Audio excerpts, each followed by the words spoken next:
Hello, video on demand people. If indeed this is working. It's been a while since we streamed on the YouTube, so one never knows whether stuff's working or not. It looks like it's working. Although it may have cut off my intro. Hello, video on demand people. How do I find a link to this stream? If I want to share this, oh, look, there's a little share button. Let's see if this works. Stephen Helger, hello, hi. Tom to Glide, hello, hi. Half Giant, Rolling Bones. Oh, there's people here. Paco, the Bronx Kid, T-Bone, Eric, Zephyr, Chris Nunes, Zachary Orzak, Connor Leo, Kev. Oh, there's too many people. Matt live on YouTube. Hello. Oh, look, it's Waladov of Siddharthodon. Okay, fine. All right, this is how it's going to be. It's just, there's a lot. The number of people is a many. There's a many already. It's not like Twitch. This is the reason I stream on Twitch. This is the reason I stream on Twitch, because there's nobody there. Greetings from work, John Barleycorn. I've heard bad things about you. I've heard that you must die. There were 3 men came out of the west, their fortunes for to try.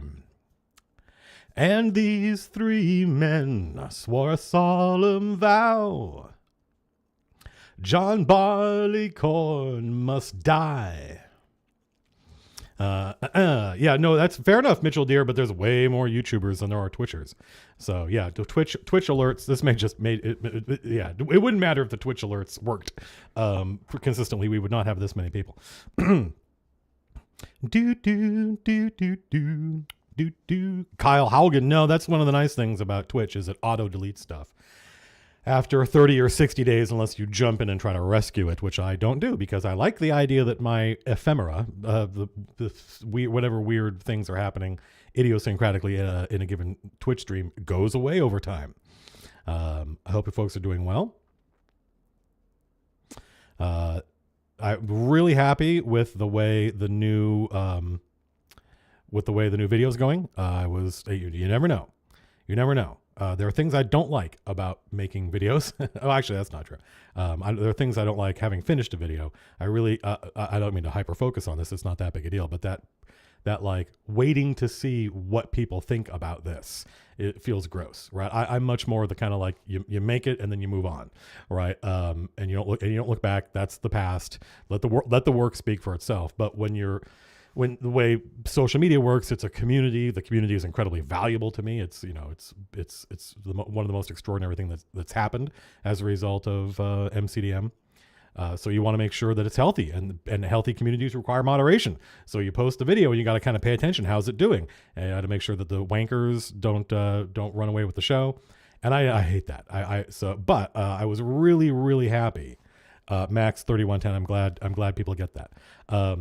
I'm really, really happy that it seems as though the vast majority of people watching the video are taking it in the spirit in which it was meant. So those of you who follow me on YouTube, Twitch already heard of this chunk, but like there's kind of 2 camps. And the big one is people who are like, wow, that was fucking cool. I didn't know that. And I'm like, yay, it worked. That's all I wanted, right? Is people and it helps them contextualize. It's interesting because one of the things I think that the video did, which I didn't really intend it to do, it is giving people a context for their own presence in the hobby. There are a lot of people who their journey through the hobby is idiosyncratic, as it should be, and they didn't have a larger context for what they were doing, right? And now they watch the video and they're like, oh damn, oh that's cool, I didn't know that. So that's the majority of people. Super awesome, made me very happy. And then you get enough people, not too many, enough people who are exactly the people I was describing in the video. The humorless wankers who want to fight about which edition is best. Like, my edition isn't changing, lol. And it's like, I don't actually know you, and I was not talking specifically about you, but thank God for you, because if it wasn't for the people kind of talking about, you kind of got to dig to find these comments because they're not very popular. Thank goodness. Sort by new, for instance, and you'll see people who are edition warriors, and they're adorable. Thank God for them. Otherwise, people would think I was making this shit up. Yep, there's 622 people. It's a good, healthy stream, I think. Can I recommend any good books or documentaries in tabletop historiography? No. I check out somebody named Shannon Appleseed. I believe they have a series of books. I'm not well educated on this. Actually, I do have an answer to that. What a stupid answer. I wouldn't. Joshua Brown, what a great comment. I was quite confused by the video just because I did not know who I was supposed to be mad at. Well, I mean, that's real. Don't, by the way, person, I am not a number 357. I'm going to get back to your answer, back to your question. When I watched the video back after I write it and then I read it out loud to myself. And then often I go on Twitch. I don't know who just super chatted. I saw that $5. We'll get to your $5. And then we upload, and then Jerry edits it, and I look at the edit, and then and every time I watch it, I notice different things about it. And after I uploaded it, I was like, I think I was kind of unfair to Gary in that, because I made a comment about how like Gary just wanted to keep the money. I don't think that's accurate. I think he just didn't want to fight with Dave. Dave was not a creative partner with him. It's a much more complicated, and I know Luke Gygax, and so I'm watching this thing, and I'm like, man, I don't want Luke to think that I'm slagging off his dad, because I don't really think there were any villains in that story. And it would upset me if people thought that I was saying that there were. The only villains in these stories are the investors and the corporations, right? They don't care about us or the game or the hobby. They don't know we exist. They don't know what the game is. If they did know, they wouldn't care. They just want to see the line go up. That's the enemy. So let me get to, that was, good books or documentaries in the tabletop historiography. Strongly recommend John Peterson, Jon, John Peterson, Playing at the World, which is sort of a PhD thesis. It's very dry, but very interesting. And then The Game Wizards, which is the history of TSR. Fascinating. I gave it to our general manager when he took over, and he devoured it. And he came up with all of these lessons, right, about, which I was so happy, because he saw things I didn't see regarding like the relationship between the company and the printer, for instance. A lot of these companies make the mistake of thinking that they are in the business of selling rules, but in point of fact, what they are in the business of is selling books. And most of these companies, in fact, none of them, all of them, all these companies, including Hasbro, Wizards of the Coast, they don't make books. They don't own a printer, right? They couldn't afford to own a printer, right? And so there's always this struggle of cash flow between wanting to make new products to generate more revenue and needing to pay the printer off. And you kind of get into this rob Peter to pay Paul cycle that you can't get out of. And eventually it throttles a company like TSR. I missed the super chat. I hope I'm odd. I'll probably see it when I scroll down. Playing at the World, John Peterson. The Game Wizards, John Peterson. I paused. I'll pick it up, but I'm fascinated. I'll probably end up doing a couple of videos on the elusive shift, which is the name John Peterson chose to describe that weird esoteric evolvement, that the mutation that went from wargaming to role playing. And I don't know how he did this. It must have been a lot of going on eBay and buying old print zines from the 70s, because a lot of these things aren't on the Internet Archive. They're not online anywhere. And reading the live discussions people were having in the letters columns of these zines. The zines are kind of like Twitter in print. And it's fascinating. Check out Shannon Applesene's Dungeons, Designers and Dragons. I don't know a lot about it. So those are the answers. So now the question is, can I find the super chat for the person that threw me $5? There we go. The Forgetful GM. Oh, look at that. The Forgetful GM picked up the talent and loved it. I'm super glad. Oh, thank God John's here. Yeah, I mean, thank you for the $5. I'm glad you like the talent. We're incredibly proud of it. Well, the thing that I think it's selling pretty well. I'll tell you, I am really, really happy with the amount and quality of discussion happening in the talent channel in our Discord. It's awesome. It's awesome. I'm so happy. I honestly credit the testers for this, because I have seen a shift in our community. I can't speak for the greater online D&D community, between the readers and the players. And we want both. If you just want to read the product, most people don't know anyone in real life who plays. So no shade to the folks. Oh, here we go. Oh, thank you. Oh, that's interesting, John. That's cool. Is that what that is? Oh, I didn't realize that's what that was, John. Thank you for pointing it out. Because it used to be when we released a product, and keep in mind, I'm a bear for this. A bear, a bull, bullish, bearish, bear, two different metaphors. I really, really, really loathe the kind of culture of, I have read this product, I've read this game's rulebook, and now I'm going to tell you my review of it. I'm like, you're not, that's a review, that's a book report. That's not a review. That's a book report. You ain't played it. You ain't played it. I once, on a very popular, very large role-playing forum, I said, if you haven't played it, you can't review it. This is decades ago. Literally over 20 years ago. I was saying this, and people, you would not fucking leave. Hey everybody, it's Matt Colville live. You would not fucking leave the insane shit that came out of people's mouths when I said that, or technically their keyboards, where they were like, well, actually, I think playing the game biases the review of the game. And I was like, oh my God, it was a very popular sentiment. I still occasionally see that kind of nonsense. Where was I? I forget sometimes I got to put things on Do Not Disturb. Where's mine? Oh, here it is. So, the great thing is these days, and it's one of the things I don't like about being in tabletop, but there's nothing I can do about it. I mean, there are a lot of things I love about tabletop. So obviously, you got to take the good with the bad, is I don't like making a product and releasing it. And it's weeks before we find out what people think, because they gotta make a character. They gotta get into a game. They gotta wait for their old character to die or campaign to wrap up. Excuse me. I get the hiccups when I swallow all that air, I think.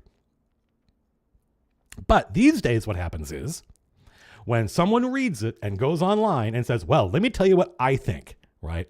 All of a sudden, a bunch of people who are testers, there are people who have been playing the talent in their game for a year because they were testers and they had the tester copy, and so when these people are like, here's what I think about this, you're like, okay, and then the testers come out of nowhere. In this, we're talking about, we're not all over the internet. They come out of nowhere and they're like, that's interesting. So when you played it, blah, blah, blah, blah, blah. And you very quickly discover that they haven't played it. They have no idea whether it's balanced or not, because there's no way to tell unless you actually sit down to play the fucking thing. That should be perfectly obvious, right? And also the testers that's one of the things I'm really looking forward to with the MCDM RPG, presuming we fund, which is never a guarantee. But fingers crossed, knock on wood. I'm not superstitious, but my grandmother was. And so when I say knock on wood, that's sort of me honoring her memory.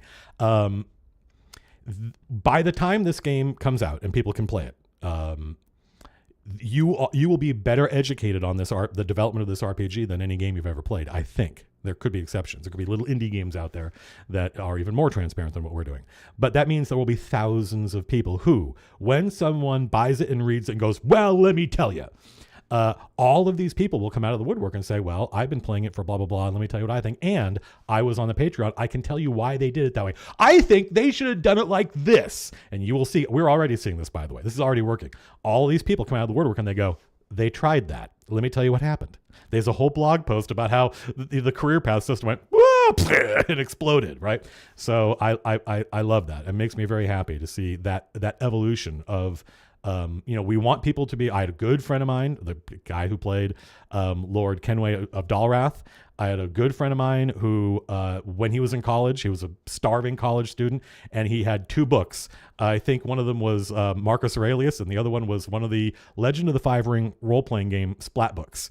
And he's like, that's all I read for about 3 years. Those were, I just had this one RPG splat book that I read over and over again, right? He didn't have enough time to play. Maybe he didn't know anybody who played.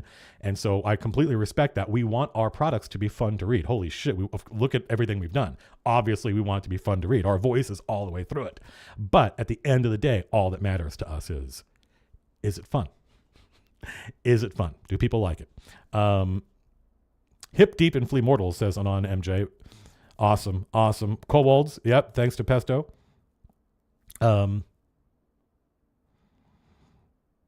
going to have to skip. Let's see what the super chats say. I actually do like super chats, not because I do not like the idea that money is what determines who gets the response. Obviously, I'm responding to lots of comments, but I do like having a short list of things to respond to as opposed to thousands of comments. Wonder what I think about Ron Edwards and the GNS theory. I was there for that. I was a designer before that, during that, after that, and I saw that largely as being. I never knew anybody who took any of that stuff seriously, except people who talked about. I'm talking about game developers. I never knew anybody. I can't tell you how many game devs I've known. Thousands at this point, low thousands. I don't know how many people were working at Pandemic at one point. There was like 600 people working on a game once.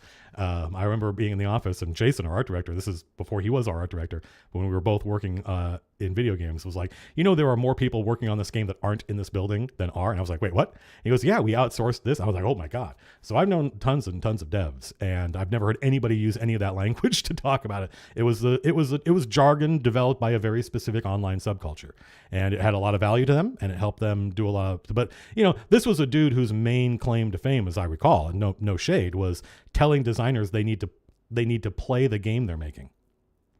Well, that's all you need to know to say, I am not like you.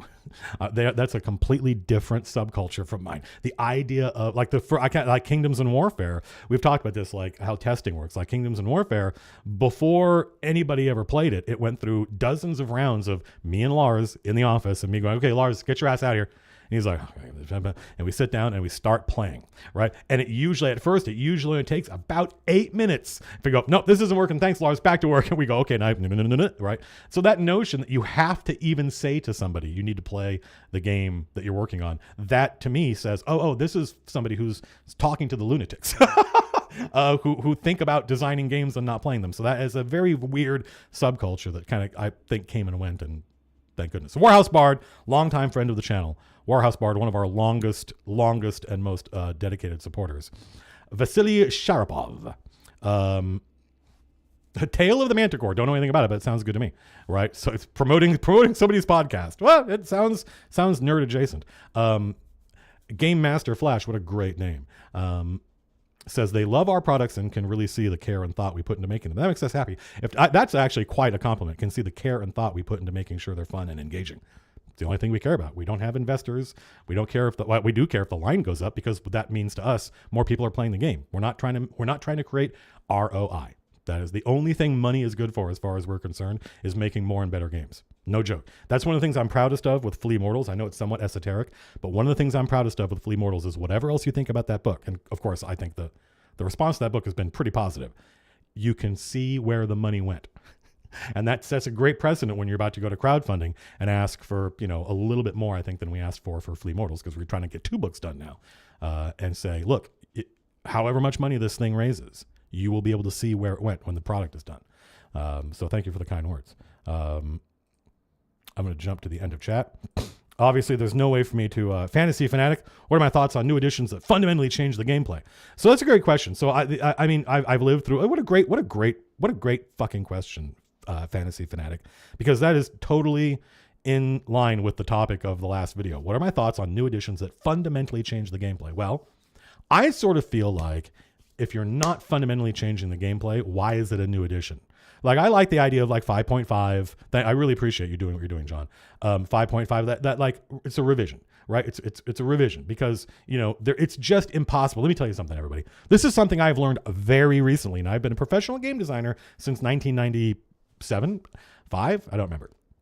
This is something I've learned very recently.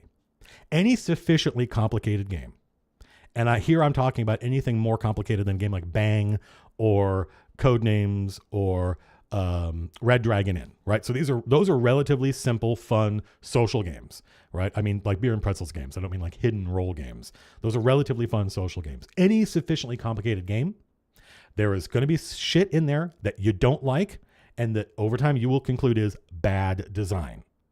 And I think I have to come to grips with the fact that even our own RPG that we're making, that's going to be true. There's going to be stuff in there where people are like, I don't like this. This is bad. And I realized that having played, there was a 1-2 punch really of Stellaris, which is a video game I sunk a lot of hours in before I went, as my friends say, full tilt wiener and threw the desk over. I will go back to Stellaris. I love that game. And then Baldur's Gate 3, similar thing with Baldur's Gate 3, maybe the best game I've ever played, and has some incredibly bad design choices in it. And that's my attitude. And I realized playing these games, when I was complaining incessantly about the UI in Stellaris, and of course the audience on Twitch are primarily not game developers, so they don't have the context for me complaining. And I have to explain to them, no, hang on a minute. I am complaining. I am bitching, but that's just a game dev thing. If I were in charge and they did it my way, well, these things I would like, but I would break these other things that would then annoy me, because a sufficiently complicated game, and any RPG as complicated as like 5e, the game we're working on, it's just impossible for every single design element to be a home fucking run. It just can't be done. It's too complicated. There will always be stuff where you're like, I wish we could have fixed that. I wish we could have made that better, but that would have broken this, and we love this, and this is important. So we just have to live with that, right? Because you can't, this is one of the things I discovered being a fan of a game called Star Citizen when I went into the community, is how just ignorant they are about game dev and about how they think that money and time can make everything perfect. I'm like, no, it does not work that way. There is no button in the game engine for make it fun. Some of my favorite games that I have sunk thousands of hours into, not just hundreds, thousands of hours into, I think have a lot of bad design in them. Catan. I mean, I don't know how the rules have changed. Presumably they've updated them, but I was an OG Catan player when it became a phenomenon. I was there live when Catan invented the idea of board gaming as a mass market hobby. That did not exist in the 90s, right? Board gaming was not mass market. It was a family thing you did when you were 7, 8, 9. You played Risk and Monopoly, and then you moved on, and you never played board games again. And so I watched this happen. Suddenly, a game like Catan was like, no, board games can be fun. And I played it a lot. I was in love with it just like everybody else. But after a while, you realize, if I know how this game works, I can tell who's going to win just from the starting conditions of the game, which are randomized. You're like, you have one settlement on rock and clay, and you have another one on wheat. And you're going to win. That's not good. That's bad, right? But how much fucking fun did we have in that game? Talisman, which is, I think, one of the best gateway drugs into nerd gaming, right? Where it's just like, it's like Monopoly, but fun, right? And it's, my friends and I spent an entire summer doing nothing but playing Talisman. I introduced it at Turtle Rock. It became like Lars's favorite game, and now he fucking hates it because he went through the same journey I went through, where you play it over and over and over and over again, and you're so in love with so many parts of it. But then over time, you start to discover, actually, this game's terrible. This design is awful, right? And so you can have an enormous amount of fun in a game that has flaws, and sometimes I think like really serious flaws. But then at the end of the day, you realize, well, if I fixed those things, I would break these other things that I love. And it's like, okay, well, you got to take the good with the bad sometimes. I just talked for a long time, and I may have lost the thread. It wouldn't surprise me. Jesus, there's a lot of people throwing money at us. Let me make sure I've got all these questions. There's Warhouse Bard. Right. Yeah, I remember that quote from Will Wright, Forrest. Will Wright said, given the opportunity, players will optimize. Oh, shit. Who was the person I was just answering the question of that I thought was a good question? It was fantasy something fantasy. Fantasy Fanatic. I see Eric Vulgaris in chat. And now I don't remember what that dude's question was. Yeah, new editions have fundamentally changed the gameplay. So a revision is no big deal. A 5.5 or 2.5, that's healthy. You know, the point I'm making is you spend all this time developing the game, and then you put it out there, and then people start using it. And there's no amount of testing that will prove out how the consumers will use it. Right? That's something that I would love to go back and revise Strongholds and Followers. I don't know if we'll get the chance to do that. I think we probably will in one sense or another, because it's like, okay, this is what I believed in. This is the last product we did. The Ill Rigger is the last product we did, but there is a revision of that coming literally in a couple of days. Strongholds and Followers, the Ill Rigger, were the last Matt Colville products, where it's just literally my singular vision. You know, the testing was really weird. There was a whole bunch of wonky stuff with it, but it did definitely represent my personal and idiosyncratic design. And then it goes into the public, and people start using it, and they like some parts of it, and they don't like other parts of it. And then you go, oh, is this how you're going to use that? Well, then I would like to take it back, right, and polish this, cut this, replace it with something, go boop, so that it's more of what you want. That's the power we have. That's the power. Hasbro can't do this. I don't mean to harp on this, but that's why you're going to get a revised Ill Rigger for free if you've already presuming that you already bought it previously, because we want to go back and fix that stuff. So revisions are no problem. Absolutely. But what's the point of doing a new edition if you don't feel like you have something new to say? If you don't feel like, third edition moved the design of D20 Fantasy forward. I don't think it really did anything for role-playing. A lot of what's in third edition. D&D, traditionally, new editions of D&D often are about running around and grabbing up all the dope ideas other games have come up with, right? So there was a lot of stuff in third edition from like Earth Dawn, from like, I think there was some stuff in there from like fourth edition stole Minions from Feng Shui, I think. So there's a lot of stuff in each edition. It's usually like, oh, is that? Ooh, let's have some of that, right? And so with third edition, you felt like the landscape of D20 Fantasy was moving forward. And I felt the same way with 4th edition moving forward. And really the first edition that focused on, is it fun? Is it actually fun to play? Is it fun to play as opposed to fun to sit around the table with your friends rolling dice? That's absolutely fun. And people love doing that. And for them, kind of, they don't even realize that the system they're playing is kind of junky until they get to a game where like, actually, this is fun. We're doing all the stuff we were doing before, and that was fun. And now actually fighting monsters is fun. So to me, what's the point, 5th edition, of releasing a new edition if you're not going to advance the state of design for that part of tabletop gaming? So there you go. I answered the question. It took me about 40 minutes, but what are you going to do? Look at that. Thank you very much, Jabril Collins. We appreciate you. That's the blessed were those who believed before there was any evidence.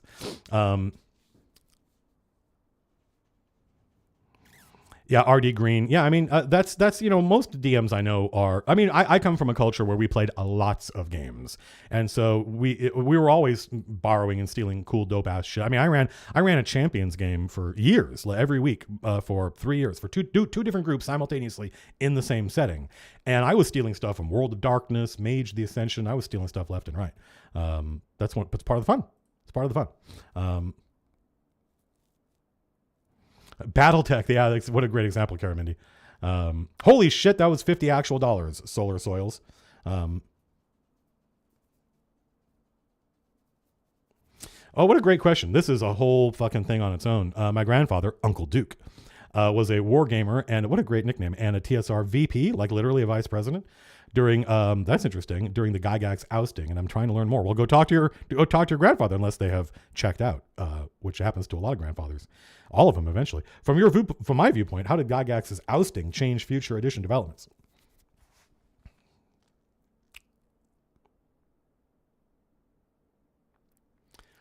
Wow, I've never been asked that question before. You're kind of asking like a what if, right? Like a Harry Turtledove question. A little bit of science fiction here. What in an alternate universe where what would have happened to Apple if Steve Jobs had never brought Vince Scully?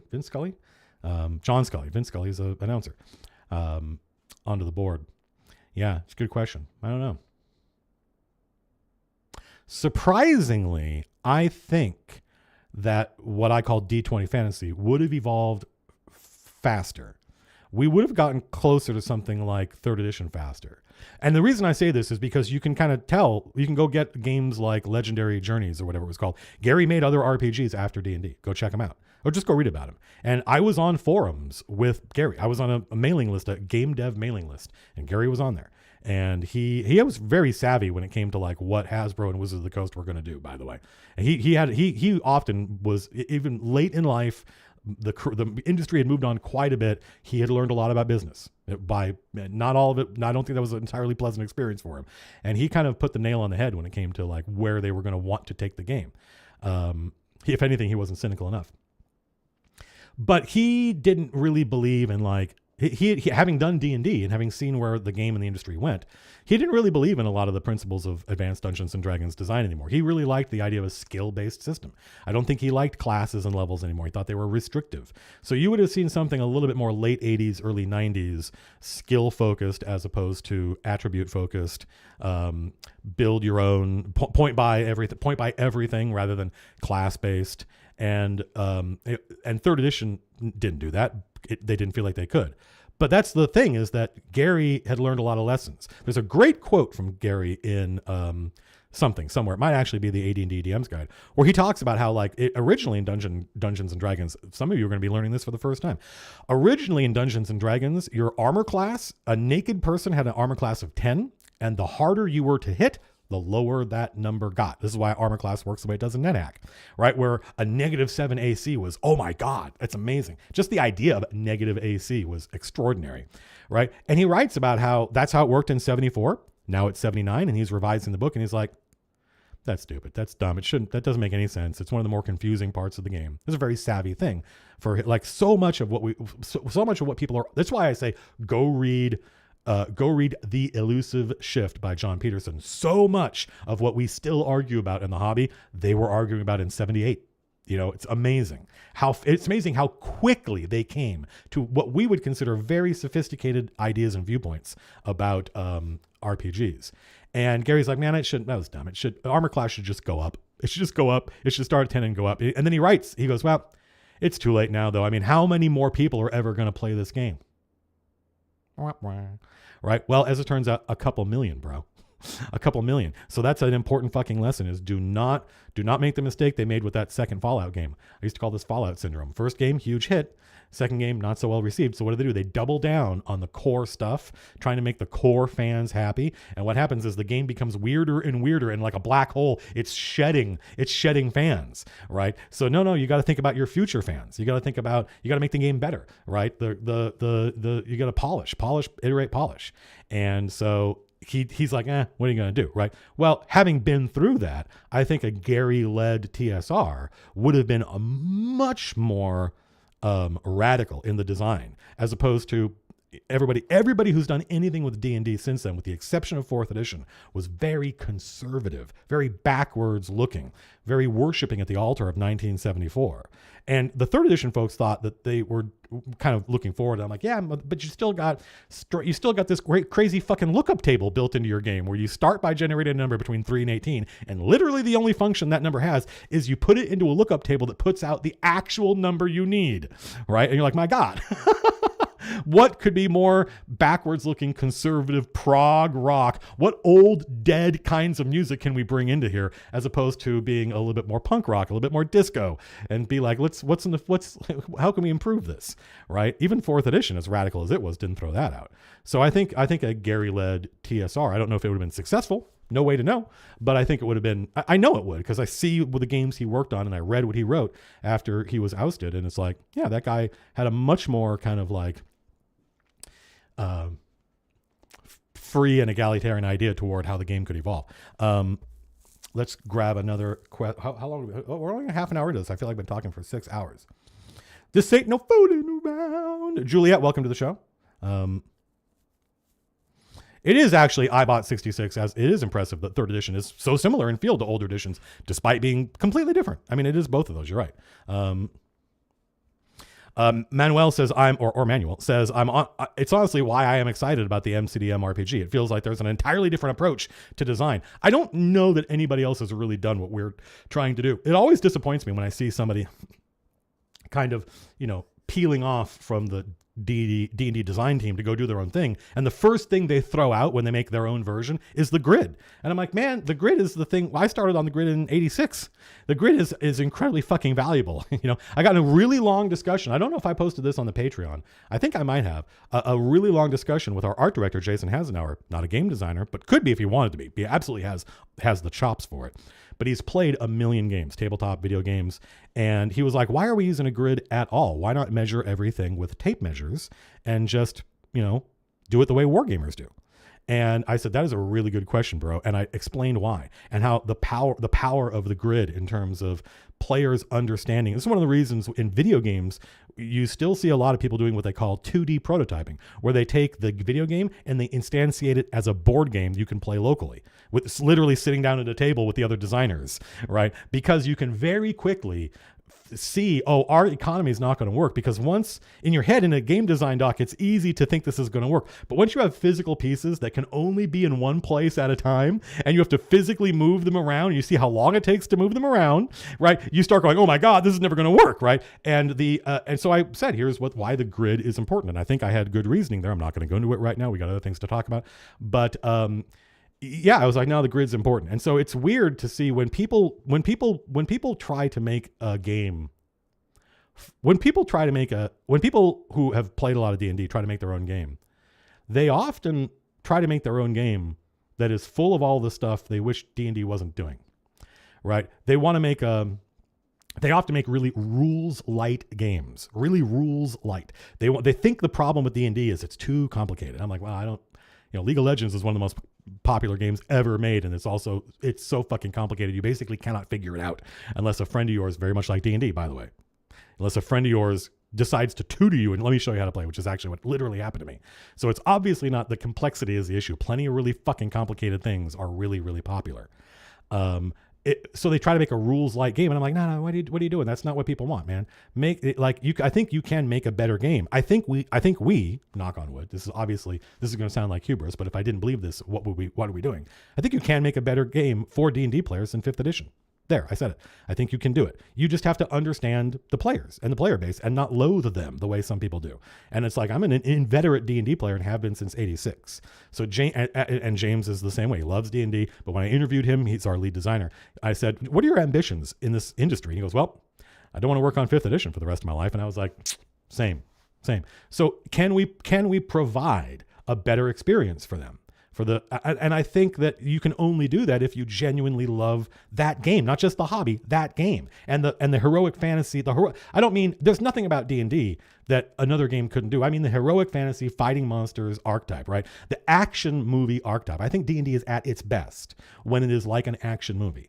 And action movie doesn't have to be like The Transporter, where it's just literally wall-to-wall action and there's no theme, there's no subtext. Nope, you can do a lot in an action movie. You can do insane kinds of storytelling. I would say action/adventure.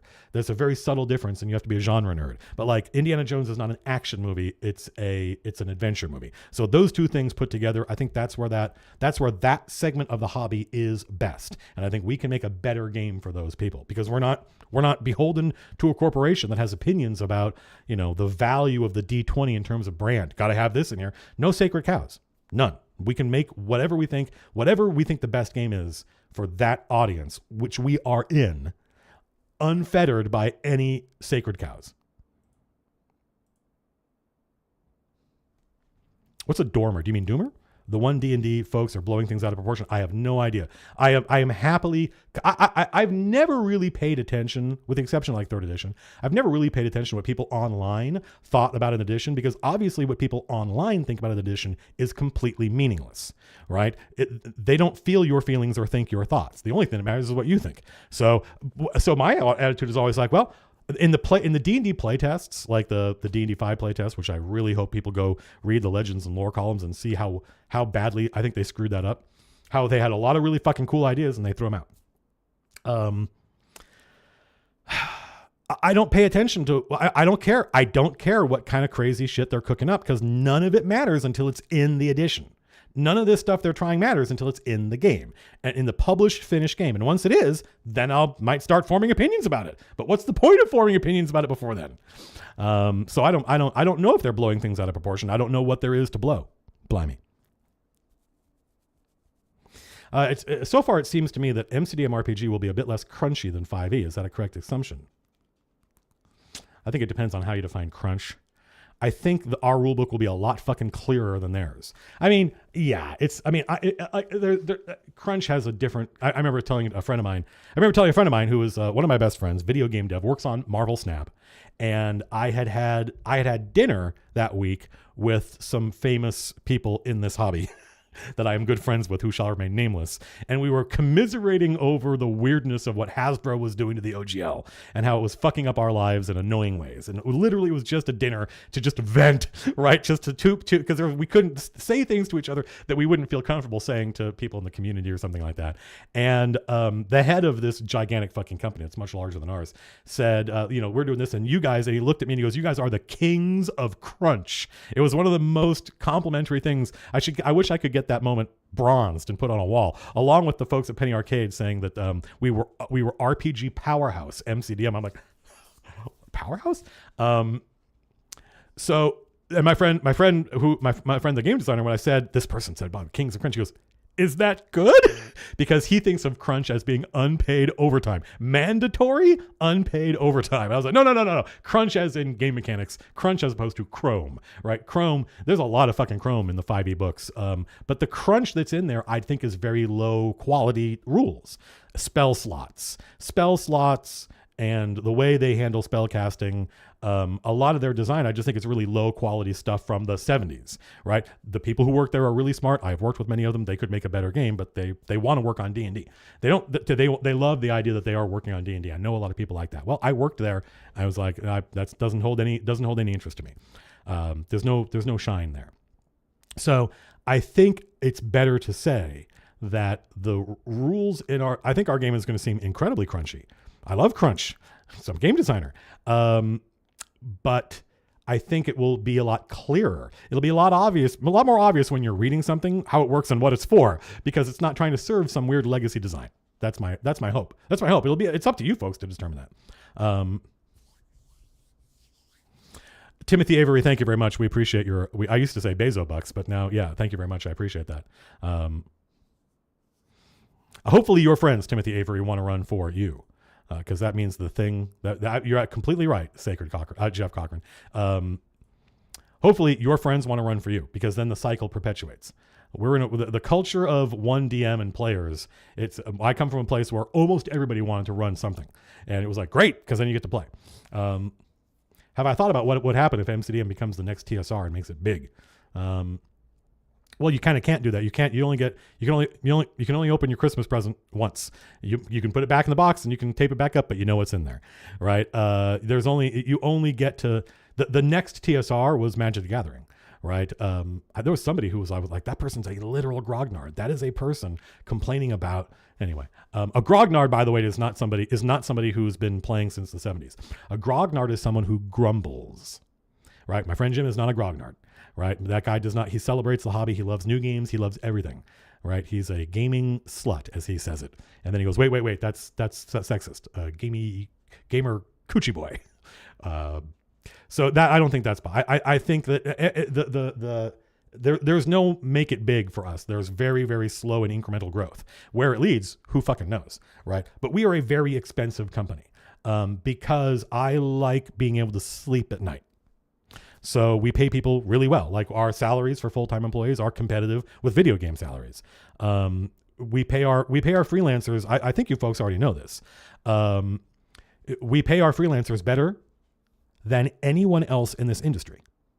Now, there may be, on a case-by-case basis, there may be people paying more than us. And and it's crazy that that's true. We pay about 25 cents a word for freelance writing. I believe Wizards of the Coast pays 10 cents a word. And here's the kicker, folks. I picked 25 cents a word in 2018 because it had been 15 years since I had worked in tabletop, and I had no idea what the going rate was and no real way to find out because I wasn't networked anymore in that industry. So I went, well, when I was at Wizards of the Coast, they paid their freelancers 25 cents a word. So presumably, if we start at 25, now, 18 years later, we'll be in the middle. Because presumably it did this. But that was back when Wizards of the Coast was run by Wizards of the Coast. They had Magic the Gathering money. They could make decisions like that. Once Hasbro takes over, no. What's the least we can afford to pay them? Right? I know big names in this business. Big names in this business who pay 3 cents a word, sometimes 1. So that very severely limits how quickly we can grow because we take the money and we spend it on the people who work with us. We have paid contract testers. I don't know that there's any other company in the business that does this. We have paid contract testers. They log hours. That's where the money goes, folks. That's where the money goes. It doesn't go to a house in the Bahamas. It doesn't do any of that stuff. So Vinny Pop, it's a great question, but I don't really see that kind of growth because that kind of growth, Ryan Dancy told me this, and as soon as he said it, I instantly knew he was correct. He was very few companies survive periods of explosive growth. Well, that's, good because I don't think we're ever going to have that kind of, for us, it's incremental. Like we're about to launch a new Kickstarter on BackerKit, a crowdfunder, next Thursday morning. There's a link somewhere if you want to get an alert, which the reason you want to get the alert is because there are some limited edition items in there that if you're a whale, if you're somebody that's, doing okay, maybe your kids are in college, you're like, woo, and might only be 700 of those. We're about to launch a crowdfunder, and what was I about to say? We're about to launch a crowdfunder next week, and I forgot the point I was making. Do we outsource editing? Yeah, we do not have a full-time editor on staff.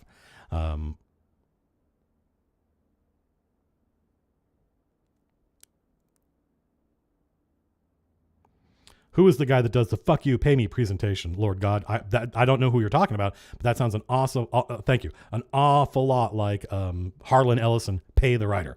If you just Google "pay the writer," you're going to get a great rant from a brilliant fucking writer. Explosive growth. I don't remember the point I was making. I'm sorry. That's a great question, Chris Mayhew. I'm going to answer that. Will the physical rewards be available for international shipping? Yeah, but it's going to be expensive as fuck. If you live in the US, shipping's expensive. If you live outside the US and you're buying a US physical product, it's expensive as fuck. However expensive you're imagining right now, it's going to be worse than that. This is not something we have any control over. Don't go to UPS, go to your local government, try to figure out ways to get, it doesn't have anything to do with us. Landon, what's the crowdfunder for? Good question. I don't remember why I was talking about explosive growth. Very few companies survive periods of explosive growth. We're about to go to crowdfunding, and it's just, everything we do, quality is important to us. Treating people right is important to us. So there's sort of no amount of money that Kickstarter could make that would suddenly cause us to be a company of 60 people, right? Because we don't, that's not how we use the money. We don't use the money we don't pay people as little as we can get away with. Like, our art director is often reaching out to people who are not in America. They're in South America, they're in the Philippines, they're in Eastern Europe. And he's like, I love your stuff. Are you available? Yeah. And once it gets to talking to money, he goes, no, I'm not going to pay you that little. I know that the cost of living over there is way less than it is over here, but that's not how we operate. Your work has value. You're competing with American artists. You get paid the way we pay American artists. And they're like, that's where the money goes. So how might one submit for freelance writing? It doesn't work that way, East Coast Archmage. That's one of the things paying that well gets us, is we get to go to the top of the list, right? That means we get to work with the best writers in the business. So the question you got to ask yourself is, how do I get to the point where I'm on that list, right? And it's a process. We did a whole blog post about it somewhere.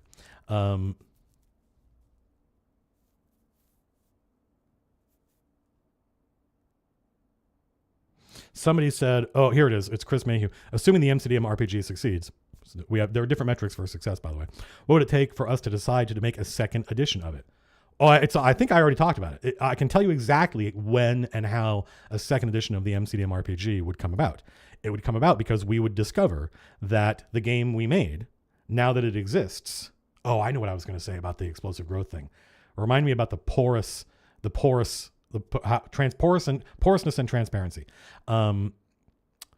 It would be because we had accumulated a whole bunch of shit that we wanted to change based on feedback. We made this game, people played it and they liked it, and they said, we like this game, but it would be nice if it worked like this. We go, okay, we will revise it and make it work that way. That's the Illrigger. We released our first custom class a couple of years ago. I think it was April of 2020.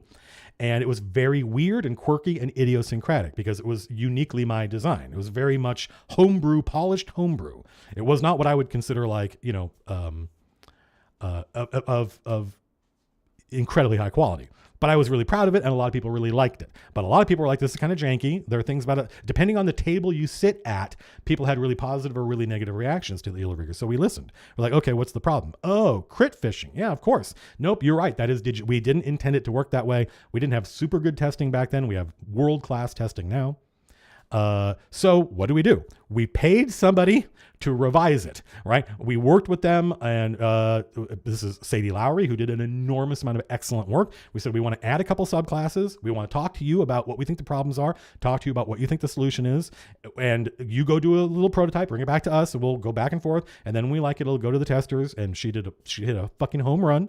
It was awesome. She had her own dope-ass ideas. I think one of the subclasses in there is all her, right? I think we had an idea, and she had an idea, and we're like, we're just going to revise. We're going to spend our own money. We're going to revise the Illrigger. It's almost all the same art, but a couple of new pieces because we got some new subclasses, a new dope-ass cover from Patrick Hell, which looks fucking incredible. And if people had already bought the Illrigger, we're just going to give it to them. Just going to go, here you go. Right? You already paid for it once, right? So, how the game evolves post-release is going to be really interesting because unlike Wizards of the Coast, we have this Patreon, right? Where we can post stuff on the Patreon and kind of, see what people think. And that can be kind of our version of Dragon Magazine. Is this we just post it on there. And if it becomes core, who knows? The patrons use it. It's, official optional house rules and stuff like that. We can do a lot there. So the earlier question I was going to say is like, we're going to go to crowdfunding next week for a brand new role-playing game. And we think we can make a better game than the one you're playing that does the things that your game does, right? So it's not this weird other thing. It's like not survival horror. It's not crazy rules. It's not a one-page RPG. No, but it's not beholden to any of these sacred cows. That might be a dumb thing to try to do. We're all going to find out together. However, I don't think there's going to be a release moment where it goes from being, I want to play, I want to play, I want to play, I want to play, to, oh, the PDF has been released and now I can play. That's not how it works. We're trying to do this a new kind of way. We're not trying to do it just because this is a new way of doing it. It's just, this is the way that makes sense to us. It's not our fault that we don't see other people doing this. But by the time that finished PDF comes out sometime in 2025, I believe everybody who backs the crowdfunder will have already been playing the game for quite a while, right? Because we have a testing cycle. We do internal testing. And then once we feel like it's where it needs to be, we go to our contract testers. And the contract testers often reach out to people. We have a small group of kind of volunteer testers, and they self-organize. And then once it's gone through several iterations with them, then it's going to go to the patrons, and the patrons are going to get to play it. And there are thousands of people on our Patreon, and that's going to be pretty close, I think, to a public beta in terms of the number of people. That's enough people. There are enough people on our Patreon to simulate a public beta, and that's going to give us more feedback, and we're going to iterate it. So there's going to be tens of thousands of people, who knows, already playing the game. Then once the patrons have pounded on it, and keep in mind, each one of these cycles, the delta, meaning the change, the delta gets smaller and smaller and smaller. The biggest changes were stuff we did in January and July. We threw all that shit out, funky dice and all that stuff. So every cycle, it should be getting more and more solid. Things are changing less and less. And then eventually the backers will get it. We'll say, here you go. Here's your first playtest packet. We don't know when that's going to happen, but we're hoping sometime in, like, I don't know, June, right? Next June, you go, here you go. There it is. There's the rules. There's enough stuff to make characters. There's some monsters. Go knock yourselves out. So that by the time the finished PDF comes out, it's going to be almost like a souvenir, right? Same thing with the hardcover. You're like, I already, like, just like Flea Mortals. I can't tell you how many people. It's going to be just like Flea Mortals. I can't tell you how many people were like, oh, the PDF came out. Cool. I've already been using these monsters for a year. Like, yeah, good. That's how we want it to be. So that kind of like, the reason I bring this up is it's an answer to the question. I think that process produces a flatter growth curve, but a much healthier one. That kind of like radio silence all through development, and then the game comes out, it causes this. It goes, whoop, right? Oh God, look at the thing. Oh, no. But this, I think, is healthier because you don't get those people overall who are like, oh, I actually wanted a diceless game, and I didn't realize that's not what you were doing. Oh, I really wanted a D20 fantasy game, just not from Hasbro. I didn't realize that's what you were doing. That's where that boo comes from. All these people who, in the absence of any information, they dream that the MCDM RPG is going to be their perfect game. And then it actually comes out and they're like, oh, I hate that. I hate that. I would rather have less success, slower success, and the people under that curve, the people who are actually checking out, buying, playing the game, they love it. They're happy because they were well informed. You're going to hear a lot about the game as soon as I'm done with this video, this live stream, I'm going to go back to working on the crowdfunder video. And a big chunk of that is, here's how our game works, right? You can't play it yet. If you could, we wouldn't need to go to crowdfunding, right? It's still in testing. It'll be in testing for another several months in that context. Technically it'll be in testing forever, but you get it. It's like, okay, so hopefully that will cause slower, healthier growth where people get it. They go, I watched the video and he said, here's how combat works. Here are the classes. Here's how resources work. And I thought, that sounds fucking cool. And then I got the game and it was cool. It was what he said it was going to be, right? That's the kind of growth we like. We like that kind of stealth behind, like, no one's really paying attention. There are all these big flashy things happening in the industry, and they get a lot of eyeballs and they get a lot of clicks and they get a lot of attention, but they also get a lot of backlash. And we would rather still be standing 40 years from now because we earned it honestly, if that makes any sense. Anyway, that was me talking for a long time. Friggin' Paco, $50, holy fuck. Bro, that's a lot. Oh my God. There's even more than that, although I think that might be Canadian dollars, and I think that might be pesos. What Are Dungeons For really shook me as a baby game dev DM and made me rethink my interpretation of 5th edition. That's why I did it. While many of your videos remain deeply impactful, it made me seriously reevaluate what I create in my own homebrew and think on it. Well, that makes me really happy. I mean, it's as you probably have detected, I've sort of transitioned the videos I make from being advice for game masters to just being commentary on the hobby and game development. And that's mostly because I basically said everything I have to say about game mastering. I mean, 110 videos on the subject. If I haven't convinced you that it's fun, no extra video is going to do that. Also, I'm just not running anything right now. I'm looking forward to getting back behind the screen with our new game. And when I do that, I'm going to make all sorts of new mistakes. And, almost nothing in this channel almost none of my advice had anything to do with 5th edition. right? There's very, very little in my advice that is specific to any 5th edition rule. But that video was important because it was what I was thinking at the time. And I realized I was seeing a lot of people describing D&D as like a dungeon crawler. I'm like, it is not a dungeon crawler. And they would describe it using these genre terms that they weren't that familiar with in the first place. And so I was like, no, I don't like it. I don't like seeing the conversation online racing to this consensus that I know is bad. That's not how it works. And so every once in a while you see a video from me, which is me trying to change the discussion online, and your feedback makes me feel like maybe it worked. That sounds awesome, Ram McVean. Thank you for the Canadian, the Canuckistan pesos. There is no too many DMs problem. I mean, that just means you need to play more often. That's what it was like for me when I was in 20s. When I was in my late teens and most of my 20s, is there were lots of games and lots of DMs. Idris Abdullah, $5 says, your videos and philosophy have helped you, Idris. There's a knight in my first novel named Idris. TTRPGs to black kids like me who never got to expand their gaming. I mean, I think the hobby is for everybody, right? I think it's for everybody. One of the things that is important to us, and obviously we are a certain kind of company run by a certain kind of people. We have a demographic. I'm sure that will change and evolve over time as we bring more people on. But I love medieval European fantasy. Love it. Unironically love it. Don't have any plans to quit it. However, I like a lot of stuff. And we want to make sure that your fantasy is in our world somewhere, right? And so Vasloria is for, I think probably the grognards like me. But also then we have Capital, which is the urban intrigue, intensely multi-ethnic, multicultural, because that's basically what I see when I walk outside my door. And then we have the Timescape, which is space fantasy, all in the same multiverse. And to me, it's super important that anybody can see, whether or not they adopt it as a hobby, but anybody can see their fantasy in this hobby. It doesn't have to be our game. There are lots of games out there. But I think that, it's important that it's the most fun you can have with your brain, right? It's the most fun you can have with your brain. So if you don't, that's another thing is like, there's no virtue in playing RPGs. It doesn't mean you're a good person. It's just like any number of things. I went through a whole period in the 90s where there were so many people I know, so many devs I knew, who very strongly believed that there was this vast blue ocean of potential RPG players. And the only reason they weren't playing is because D&D was so complicated. I'm like, there is no evidence that what you're saying is true. There is no evidence that what you're saying is true. If people aren't interested, that's fine. And if that interest or disinterest ends up falling along various demographic lines, that's not necessarily a problem to solve, right? My attitude is more like anyone who's interested, this is my goal, anyone who's interested should have a frictionless path into the hobby. If you're not interested, that's fine, right? No one complains that knitting circles are primarily dominated by women, right? But my attitude is, if you want to get into this hobby, if you have whatever age and wherever you're from, if you're like, what's that? My goal, my desire is that you have a frictionless path forward. I don't know if it was a useful or interesting comment. Mr. Twisby, thank you very much. I appreciate it. Happy Yule.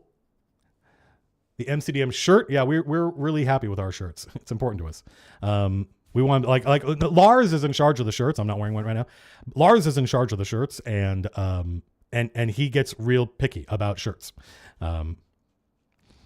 D. Holloway, any chance that the Illrigger and the talent end up on D&D Beyond? I would email the folks at D&D Beyond. We're not in charge of that. They are. So I would email them. The more people do that, the more likely it is to happen.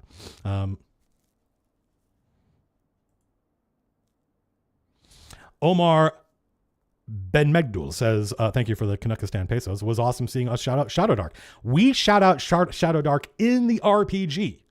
Which doesn't exist yet. So that's a somewhat chronologically challenging thing to say. But when the crowdfunder goes live, the game is not ready. The game is not ready for public testing by any stretch of the imagination. So we're going to talk a lot about how it currently works. And hopefully I'm convinced you will, if you watch the video, you'll be like, okay, I can make an intelligent decision whether I want to back or not, or whether I want to wait. But we want to show you what we think it's going to be like. So we've spent the past couple of months working on these 2-page spreads. Imagine the book existed. Imagine the MCDM RPG existed and you reached out, grabbed it and opened it to a couple of random pages. We want to take those give you a couple of 2-page spreads. Well, one of them is what is this game about, right? And it talks about, what it is and what it isn't. And I say, it's not a dungeon crawler. you can go fight monsters in dungeons and it will be super fun in this game, but it's not a whole-souled approach to dungeon crawling. I said, if I wanted that right now, I would go play Shadow Dark. And in the actual game, it'll probably be a link. I said the same thing. It's not a hex crawler. You can do explore. You can go out into the wilderness and go see what's out there in our game. Absolutely. But it is not a whole-souled approach to hex crawling. It's a heroic fantasy game, right? That's a specific genre. And so I said, if I wanted that this day and age, I would probably go play Forbidden Lands, and that will be a link, right? Playing games is fun, folks. Newsflash, right? Newsflash, it's fun. And other games have dope ass shit in them. This is something people don't know. If you've only ever played 5e or if you've only ever played D&D, I personally think you are playing the hardest game to learn ever made, tabletop wise. Campaign for North Africa, probably not. But RPG wise, I mean, mainstream, that's certainly not true. There's games like Terminus 5 and stuff that no one's ever heard of.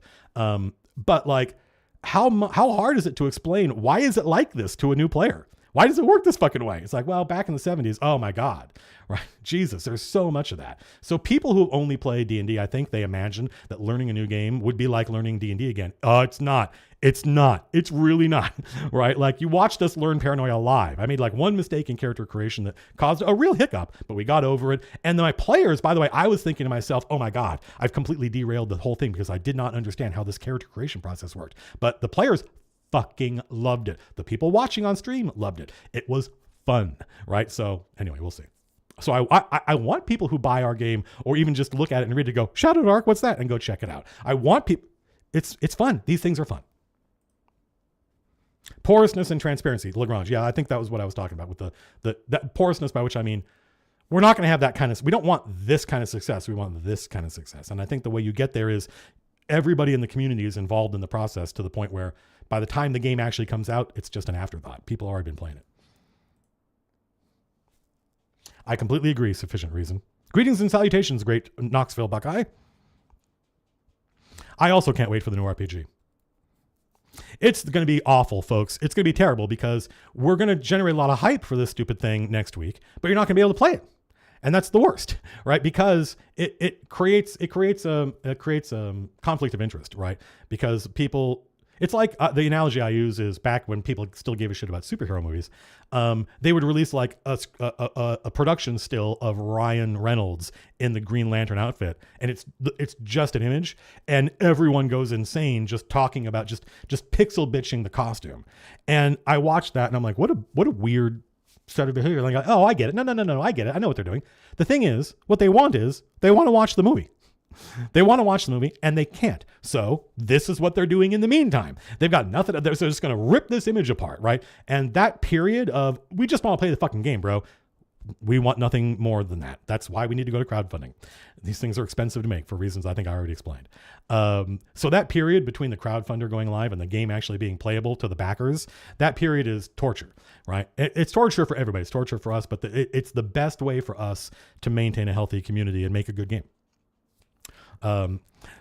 Medieval Kite, what an interesting name, says, do I think any of the rules for the MCDM RPG will able to be cherry picked to apply to other systems? Bro, it already is.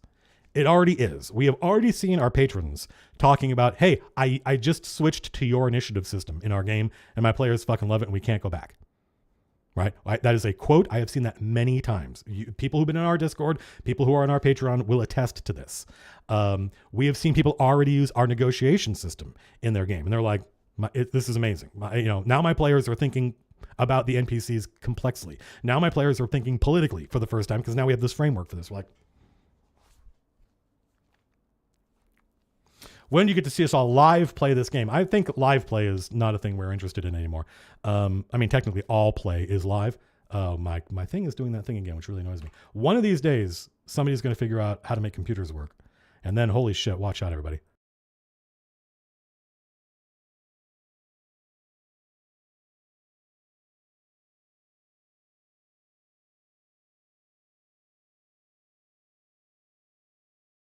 Yeah, every once in a while it just goes 100% brightness, and the camera's like, "Oh my god, what could be better for white balance than blasting a 5,000 lumens into a fucking thingamajig?" Phil Kearney says 2,800 watching, but only 630 likes. Those are rookie numbers. Wait, you don't like what we're doing? You don't like what we're doing? Click the little like button, little thumbs up. You don't like me? Will the crowdfunding campaign come with a quick start? No. No. If we could do that, we wouldn't need to go to crowdfunding.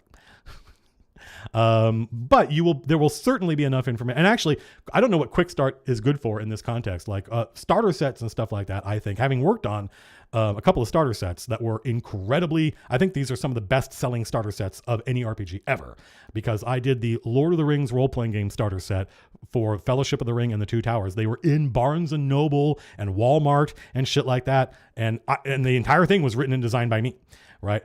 Starter sets are good for getting people who don't know what role-playing games are onto the table, right? That's why they're really small, bite-sized, stuff like that. I don't know what the value of a starter set is outside that context. We plan on publishing this game under an open license. We desperately want people to make content for it and be able to make a living making content for it, ideally. And that means it's got to be open, right? So yeah, you'll be able to, there will be, there'll be a free download play thing at some point once the game is ready for prime time. It is nowhere near ready for prime time.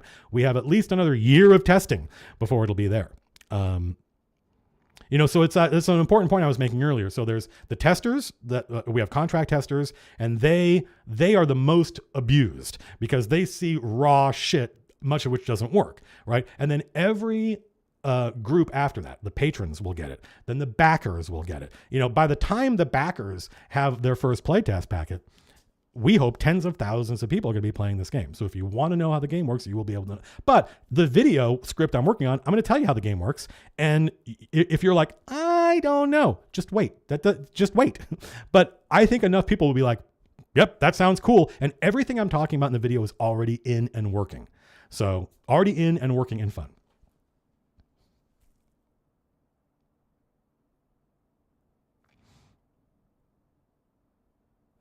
When will the campaign for North Africa be happening? I am waiting. That's a complicated question.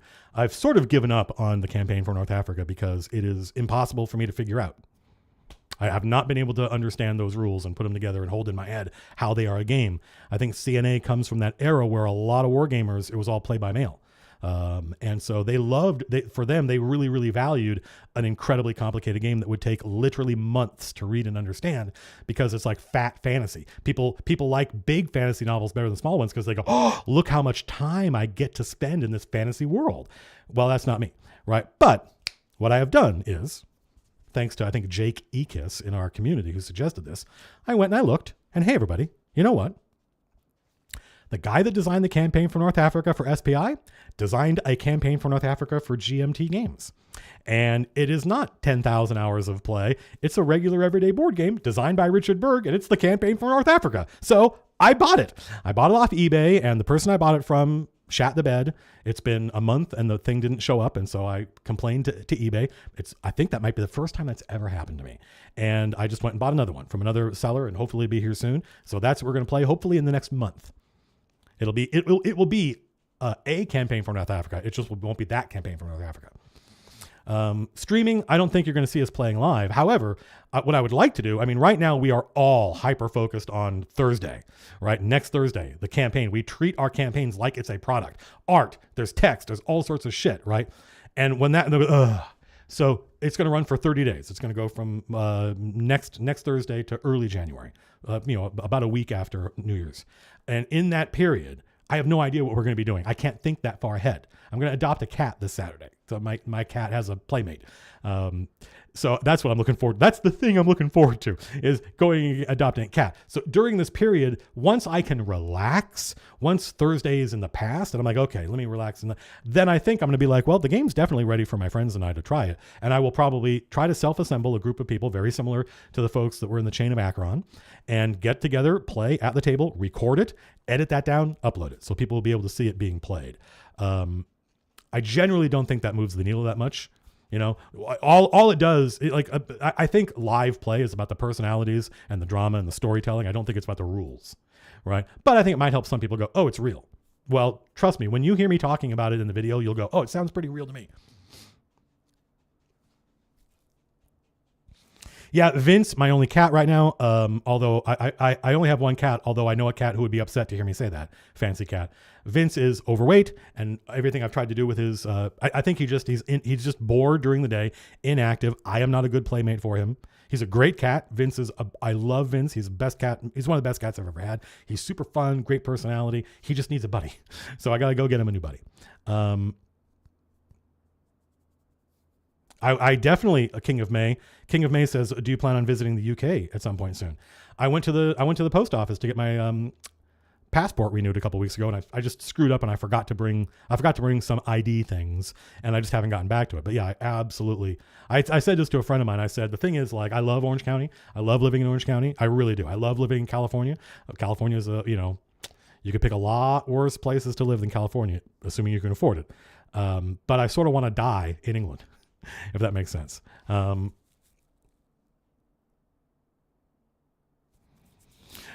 Thank you for the $5. He's 720. I mean, I just want to get a little. I've had for the past like 20 years, I only had black, white, or black and white cats.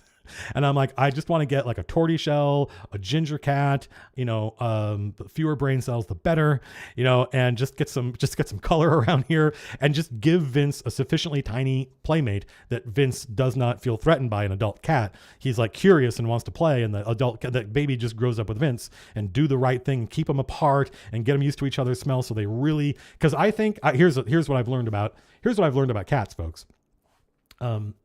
I think cats live longer. And by live longer, I mean 5-7 years longer, if they get to exhibit mutualism for each other, like grooming, curling up with each other, that pair bonded cat behavior, it extends their life.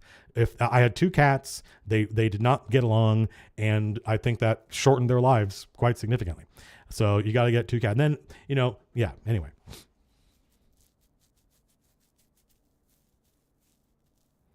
Ryan Perry. I love Ryan Perry, even though I don't know who that person is. This living alone, it'll drive you crazy, as the band said, Disky. Sean McGill, it's very complimentary of you to say. All running the game does is what I call shortening the way, right? It takes people who were probably going to get there anyway, and it just makes it so they don't. If somebody in one of my Twitch streams said, the thing is, you actually did not save me from making any mistakes. I made all the same mistakes you made. It's just that every time I made one of those mistakes, I went, yep, Colville said this would happen. And I felt less bad. And I was like, God, it makes me so happy. Oh, wow. Captain Iriker, $20. Thank you very much. Looking forward to the campaign. Your work is consistently the most useful game design that I get my hands on. My God, what a complimentary thing. Jesus. It's a good thing my ego is already maximally big. Otherwise it would inflate right now. And also some of the most paradigm shifting action-oriented combat made me love combat again. I went on a whole rant in our Discord, folks. This is our public Discord. I'm going to see if I can recap it. It's probably too far back. By the way, folks, oh my God, I almost forgot about this. There are 2. I forgot to give you folks homework. I should have given you homework. But I'm going to give it to you now, folks. Are you listening? Is everybody paying attention? How many people are watching right now? Oh, only 2,700 people. All right, you 2,700 motherfuckers. Here's your homework. You got 2 things to go read, and then come and report back in one of my Twitch streams. We'll see each other live, probably next Friday. We'll see. The 2 things you should read if you're interested in the history of this hobby that I haven't already mentioned, because I already mentioned John Peterson's books and Shannon Applestein's books. These are different. These are things you can go read right now, because they're just articles online. Go read an article by a guy named Greg Kostikian. It's spelled like it sounds, called A Farewell to Hexes. A Farewell to Hexes. Go read that. Critical, important component of the hobby, the history of the hobby. Then go search for an article by a guy named John Tynes. He was writing for Salon.com, which is still around. Go search for an article called Death to the Minotaur. And if you want to know what it was like working at, this is before I was there, but if you want to know what Wizards of the Coast was like in the heyday, holy fuck. Hank Green is a huge inspiration for me, whoever said that.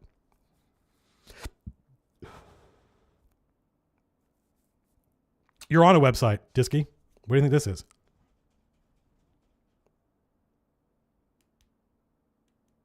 What a great question. The key man, QUY, $2. What will the Kickstarter backers get that patrons don't? I see you. You're like, what's the minimum amount of money I got to throw at this guy to get his attention? Which is fair, completely fair. What will Kickstarter backers get that patrons don't? A smaller headache, less headache? a more polished game. There are lots of, I mean, the Kickstarter backers can get it's not on Kickstarter, by the way, it's on BackerKit, but it's like Kleenex or Xerox. The crowdfunder backers have the opportunity to buy the physical products, which patrons don't get. Our rule is, if you've been a patron at the $8 or $10 level for 5 months, the 5 months before the PDF comes out, we just give you the PDF. You just paid for it. Right. And the patrons are the kind of the inner circle, because patrons are people who, keep in mind, 5 months is over a year away from this point. So the people who are in right now are not in because of the 5 month clock.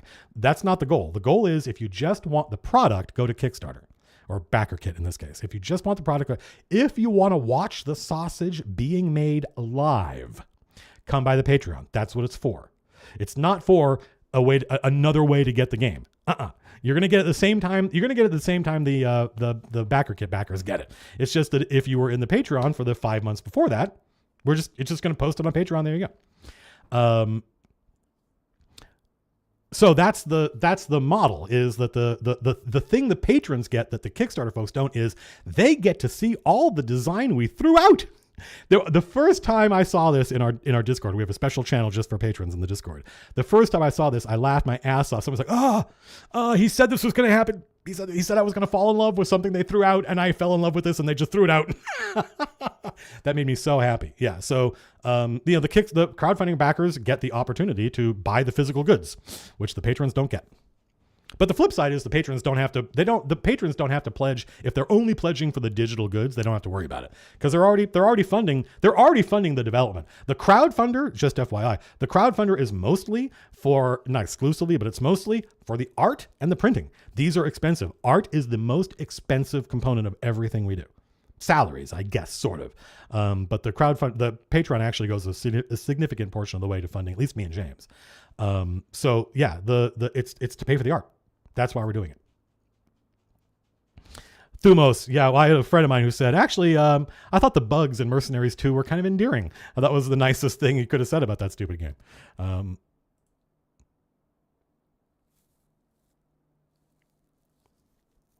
I completely agree, Brent Walker. Thank you for the $20. I completely agree. Yeah. Have I been? No, I have any been other RPGs I recently tried. I think the most recent, I tried the Star Wars RPG from Fantasy Flight. That was like last year. I tried Starfinder, which there were things I liked about it. There were things I didn't like about it. Actually, I don't think there was anything I didn't like about Starfinder. Trying to play it over Fantasy Grounds made me want to fucking headbutt my mom. It was so frustrating. So, but otherwise, I because of COVID and lockdown, and also me being busy, I don't see my friends that often anymore. That's something I'm looking forward to changing. Since the OGL debacle, have I been paying attention to other games being developed? Not in the sense that you mean. I look at like what the folks at Darrington Press are doing, and I'm like, good. I don't actually, I like James does. James pays a lot of attention to that stuff. I'm more interested in kind of the health of the hobby and the health of the industry than I am in any specific rules set, if that makes sense. But also, because I'm developing a game live right now, I don't want to know what other people are doing. I've already got 30 years of game mechanics floating around in my head, some of which, like, I want to make a space combat game. I want to make an X-Wing TIE fighter game. So does Jason, right? We have lots of ideas for that. And it's like, I want to just take Silent Death and fix it. Right. And because no one even knows that game existed anymore. It was fucking brilliant design. The dice mechanic, I think it was Matt Forbeck. I think Matt Forbeck's revision to the Silent Death rules was fucking brilliant. And that's something that shouldn't lie in obscurity from the 90s.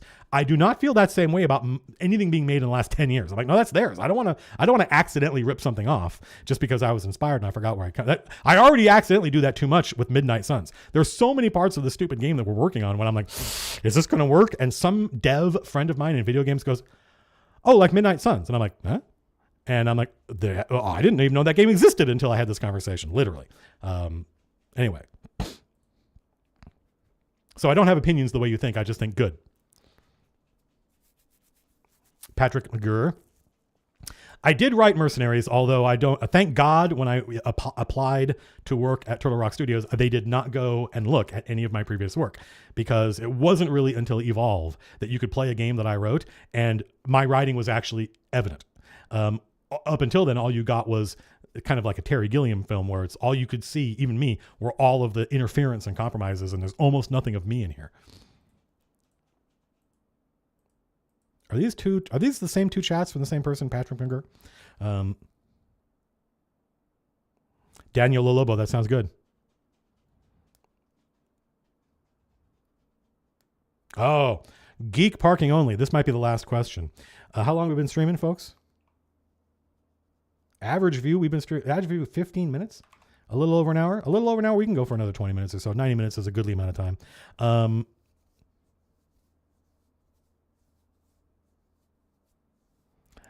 G says Midnight Suns might be the single most underrated game in the last decade. That's interesting.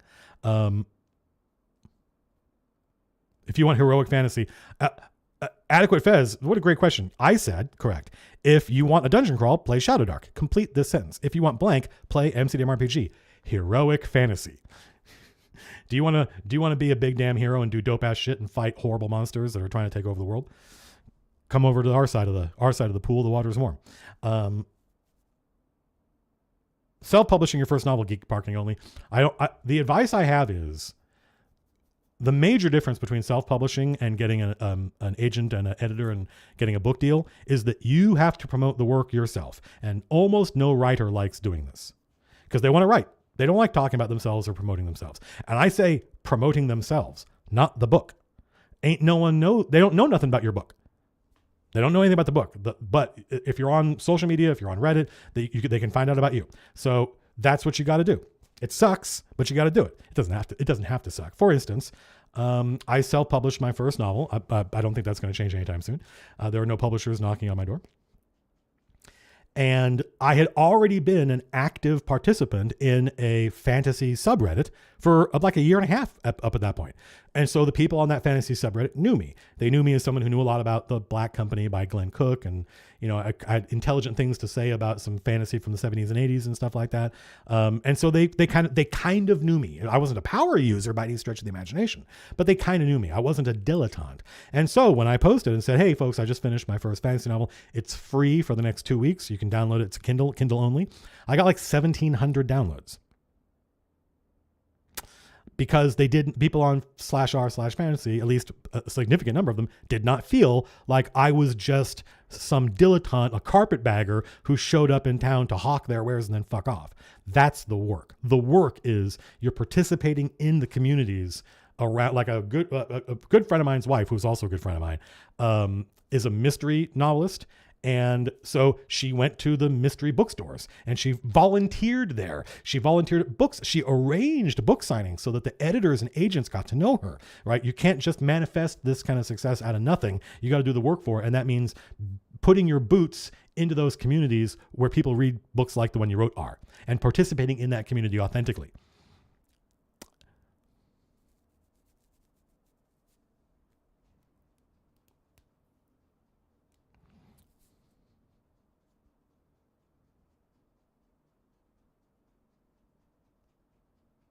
I think the Oni just paid me $20 to tell me to go fuck myself.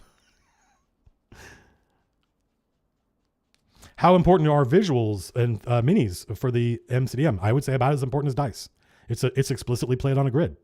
I think there are times when it's just faster and easier for me to run a combat with just minis and rulers, right? Or not faster, usually because I have some cool terrain that doesn't have a grid on it. And occasionally I will run a combat with a single bad guy where I'm like, well, there's only one bad guy. We don't really need a grid for just this one combat. But overall, it's played on a grid.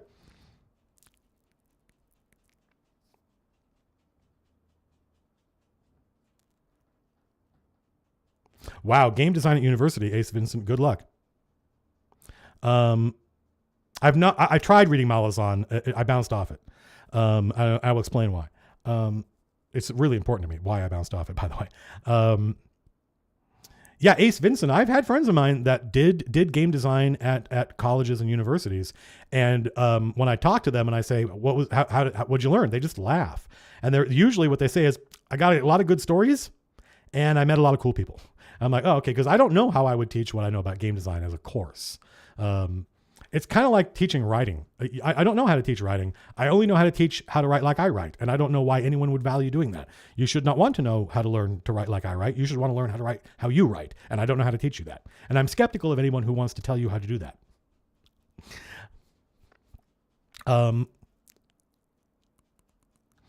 I bounced off Malazan. I read, my friends were all huge into Game of Thrones, and I bounced off that. I goes like 100, 150 pages into it, and I never met a character I cared about. Nothing really happened. And I'm like, nah, pass. You know, I like Shakespeare's War of the Roses fanfic better than George Martin's. And then I read Gardens of the Moon, and I introduced them to Gardens of the Moon, and they all instantly like converted. They were like, why are we fucking around with the Game of Thrones? This is everything we've ever wanted in fantasy. And unfortunately, they all went on to read the entire fucking series. And I spent, this is not an exaggeration, I spent 10 years trying to read The Dead House Case and just bouncing off it over and over and starting again. And finally, I fucking finished the thing, and I had never really understood what was going on. I never knew who any of these people were. If this is advice to writers, folks, if your story has multiple, not just multiple characters and different points of view, but multiple plot lines, right? Because my novels often have multiple points of view, and different chapters are from different characters' points of view, but it's all one story. It's all one plot line. These characters all know each other, right? Or they will meet each other very soon, right? But if your book literally has multiple, or your series has multiple plot lines running through it, then as far as I'm concerned, it is only as interesting as the least interesting plot line. And all throughout Dead House Case, I'm like, I have no idea what is going on. I have no idea who these people are. They're talking about these events as though they have great import, but I do not understand why. And at the end, I was like, I don't know what I just read. I don't know what happened between book 1 and book 2, but it did not make me want to go do book 3.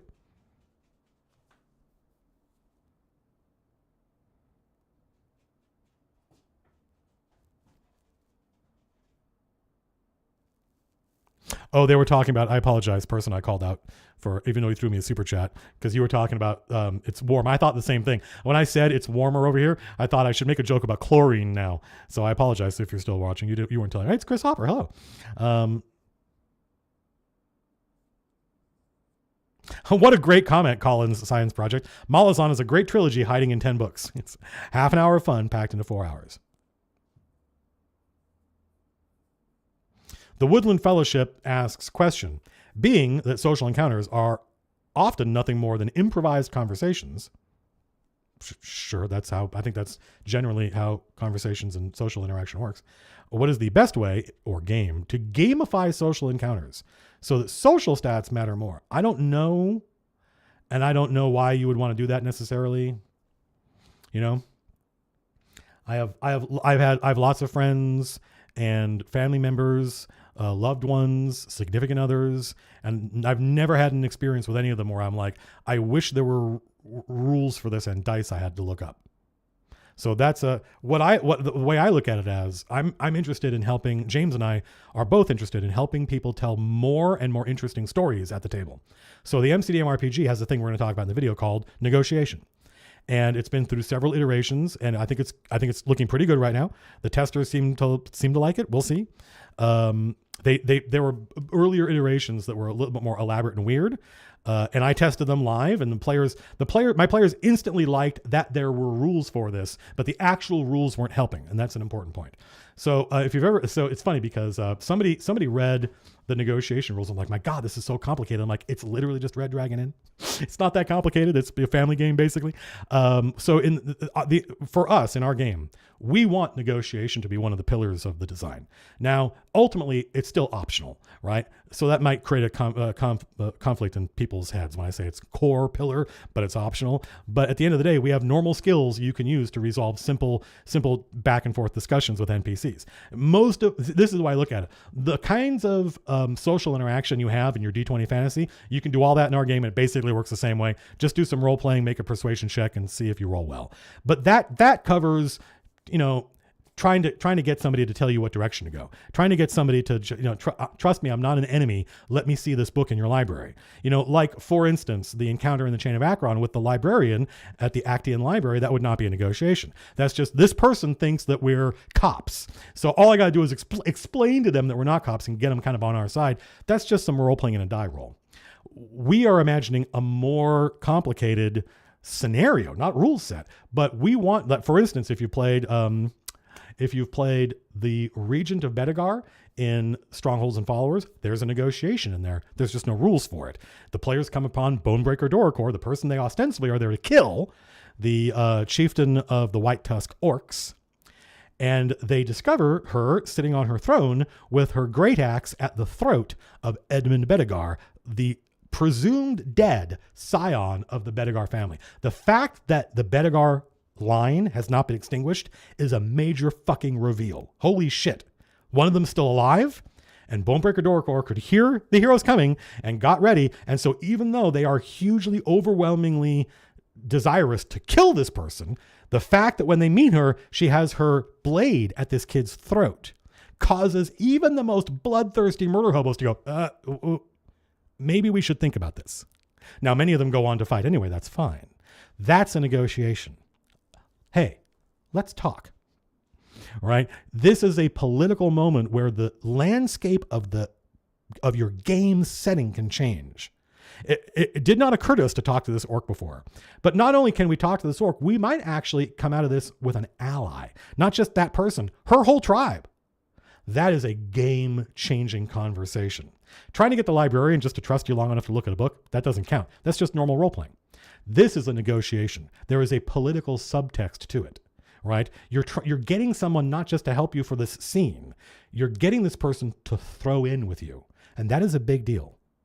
And that is not something I think most D&D players have an experience of, because there are no rules for that. And the adventures generally do not, they don't give you a framework for dealing with it, right? So we did it in Strongholds and Followers, but there was no framework. And people liked it. And everyone I've seen who plays that adventure is like, my players fucking loved this. The fact that they didn't have to fight the orcs, they could talk to them, and there was a possibility to come out the other side with them as allies that we could use in a future battle.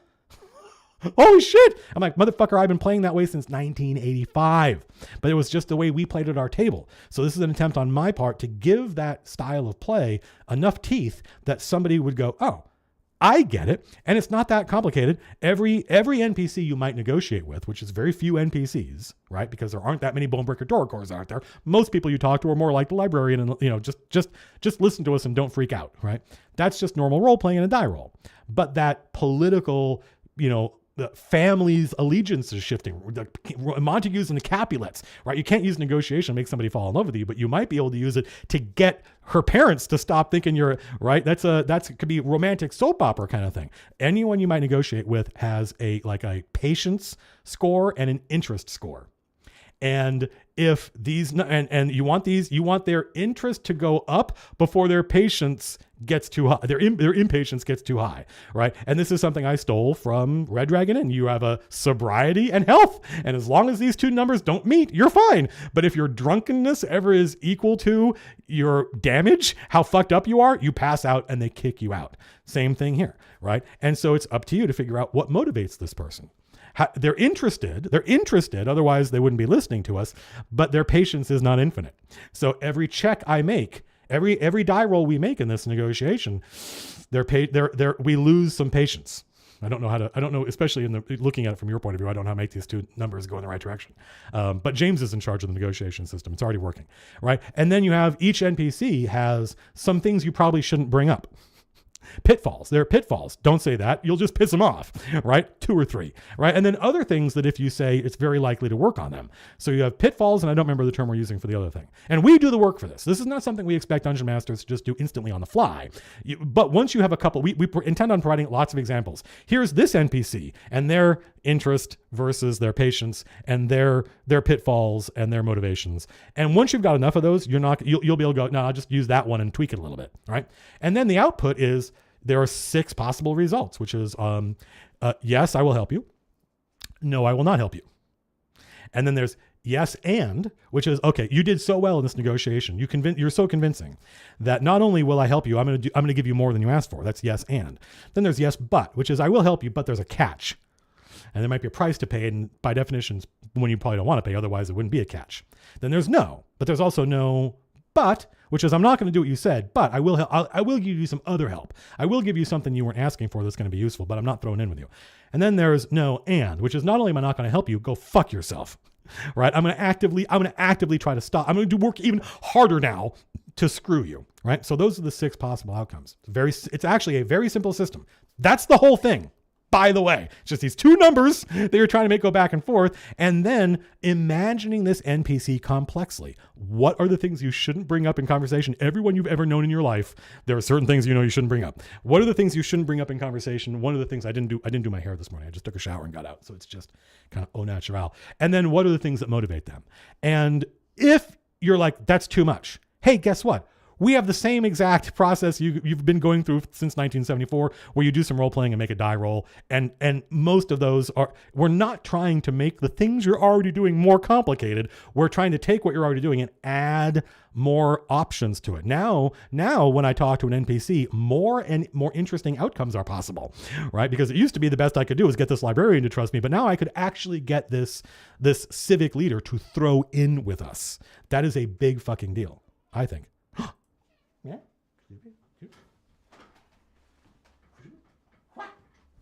Hey everybody, it's Vincy Prince. It's Vincy Prince. Hey everybody, it's Vincy Cat. You're my kitty. I love you. Look at you. Look at your Vinceness.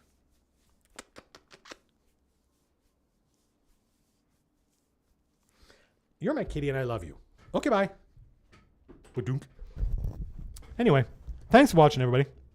If I didn't get to your question, I apologize. Let me look at the super chats. Brazilian money, we'll take it. Sydney Sorrentino, thank you very much. The Oni, thank you for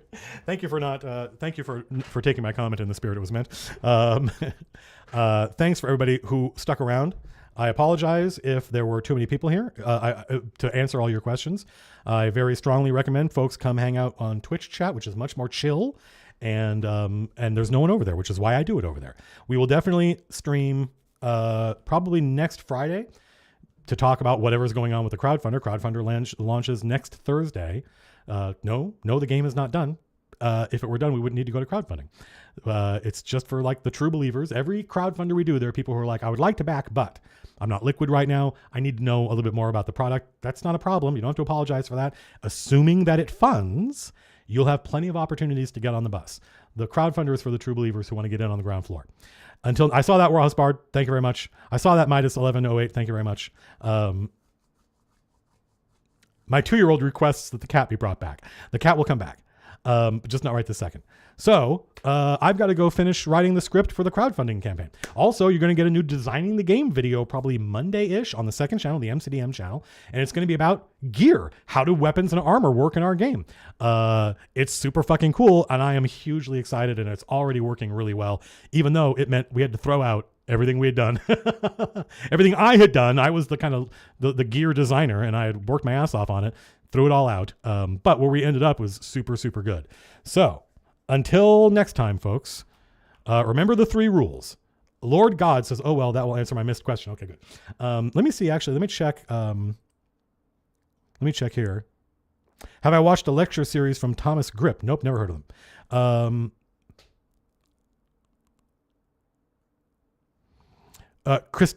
Christina Ann, awesome. Thank you very much. We appreciate you. Hopefully your players want to run for you soon. Happy birthday, Christina Ann. Yep. Okay. So I think we got through all the super chats. So remember the three rules, everybody. The first rule is